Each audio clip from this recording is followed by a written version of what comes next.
go. Alright, here we are. A little bit better area for sunshine. Nice bright morning as usual. So here's the little skipper Doodle. We want her to heel. I'm just going to give her, she's getting a little bit out front here, so I'm going to give her information, heel, guide her back, and release the pressure where I want her to be. We'll see if we can get a default sit out of her. Oh, she did already. Let's go, Skip. So Skipper's doing really well. She's a nice little dog.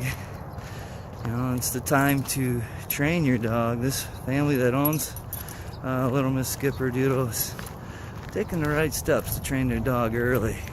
So oftentimes we get a dog where people have got it at a young age, 8, 10, 12 weeks old, and they don't attempt to do any training with their dog. Let's go, Skip.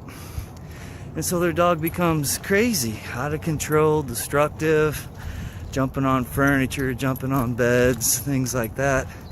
So this is a perfect age. People often always ask too that, let's go, Skip. I got this dog about 3 months ago. When do you think I should start training it? And I commonly tell them 3 months and a day ago. You should always think ahead of time about what kind of dog you want, how you want your dog to behave, the rules, things like that. So this family that owns Miss Skipper Doodle, really doing the right thing, giving their dog an opportunity. But again, when she goes home, my part's done. Let's go, Skip. The hard part would be for them to maintain these rules and structures and boundaries that we implement on her. Because if not, she doesn't just remember those forever. You have to be consistent about your training. And she is young, 13 weeks old, around there. So we got a long time, a good year or so, year and a half before the young puppy, young dog, teenage adolescent, all that kind of nonsense really goes away. She'll perform, she'll do, you know, sits and downs, and she'll play, she'll still walk well on leash and everything, but she's going to be distracted a lot.